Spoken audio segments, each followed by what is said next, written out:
Facebook প্ল্যাটফর্মে যে কি মধু, এই মধুর চাকটা আপনি যখন পাবেন, মানে আমি বলতে যাচ্ছি যে কন্টেন্ট মনিটাইজেশন। তো এখন আপনি তো বিভোর স্বপ্ন দেখতেছেন যে এখান থেকে আমি লাখ লাখ টাকা আর্ন করব, এত বছর পরিশ্রম করার পরে মনিটাইজ পাইছি, এখন তো এখান থেকে আমি গাড়ি গাড়ি টাকা পয়সা উপার্জন করব, আমার অন্য কোনো কাজকর্ম আর করার তেমন প্রয়োজন পড়বে না। আসলে যারা এই ধরনের চিন্তা ভাবনা নিয়ে আসছেন তাদেরকে বলবো যে আপনি একটা স্বপ্নের রাজ্যে বাস করতেছেন। ফেসবুকের চাকের মধু এখন আর অবশিষ্ট নাই। মূলত কাপল ব্লগাররা এটাকে খেয়ে চুষে চুষে একদম শেষ করে দিছে। এখন আমি যখন ফেসবুকে মনিটাইজ পেয়েছি তখন দেখা গেল কি যে এখানে কিন্তু আমাদের ভিউজ হচ্ছে না। হয়তো আপনার একটা ভিডিও কত ভিউজ হয়, 10,000, 20,000, 50,000, কিন্তু 50,000 না, 1,00,000 যদি আপনার ভিউজ হয় সেক্ষেত্রে হয়তো বা $1 আপনি পাবেন না। তো এখন আপনি চিন্তা করে দেখেন আপনার এক মাসে কয়টা ভিডিও মূলত মিলিয়ন ভিউ হয়। তো 1 মিলিয়ন ভিউজে মূলত $5 দিচ্ছে। সেক্ষেত্রে আপনার যদি প্রতিদিন 1 মিলিয়ন করে ভিউজ হয়, সেক্ষেত্রে আপনি মাস শেষে পাবেন মূলত $150 বা $200 এরকম। তো $150 যদি $200 যদি আপনি পান তাহলে 25,000 টাকার মতো পাবেন। কারা পাবেন? যাদের অন্তত দিনে একটা করে ভিডিও আপনার 1 মিলিয়ন ভিউজ হবে। আর যদি আপনার 100, 200, 500, 1,000 বা 10,000, 20,000, 1,00,000 ভিউজ হয়, তাহলে কিন্তু আপনি মাস শেষে পেমেন্টটা পাবেন না। তো সেই জন্য বললাম যে ফেসবুকের মধুটা আসলে চাক এখন শূন্য, এখানে কোনো টাকা পয়সা নাই।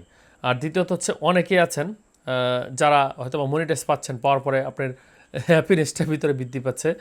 কিন্তু আমি বলবো যে আপনার মনিটাইজ পাওয়ার পরেই কিন্তু এখান থেকে আপনার টাকা পাচ্ছেন, বিষয়টা এরকম না।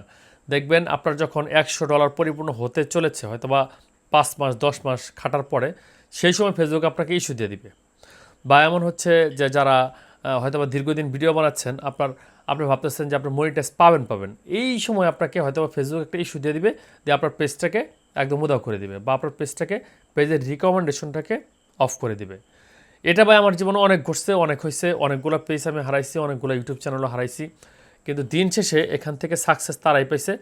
আমি দেখলাম ম্যাক্সিমাম যারা কাপল ব্লগার আছে তারা, এবং কিছু কিছু ব্লগাররা। কিন্তু বর্তমানে ব্লগ কইরা বা এখানে আপনি ভালো কিছু দেখা এখান থেকে টাকা উপার্জন করবেন, আমি এটা বিশ্বাস করি না।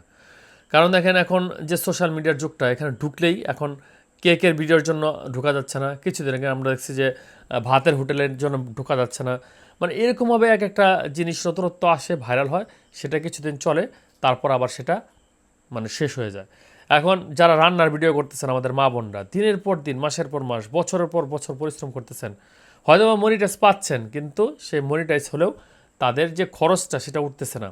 বা যারা ব্লগ করতেছেন, দেখা যায় অন্য অন্য কাজকর্ম বাদ দিয়ে লেখাপড়া বা আপনার দেখা যায় অন্য অন্য বিজনেস থাকলে বিজনেস বা অন্য অন্য কাজকর্ম বাদ দিয়ে যারা করতেছেন, এই সময়টা আপনার বেহুদা পার হইলেও আপনি 1 বছর পরেও অনেক সময় এরকম অনেকের ক্ষেত্রে হচ্ছে যে $100 হচ্ছে না, মানে 1 বছরও আপনি 12,000 টাকা পাচ্ছেন না, মানে আপনার এমবির টাকাটা উঠতেছে না।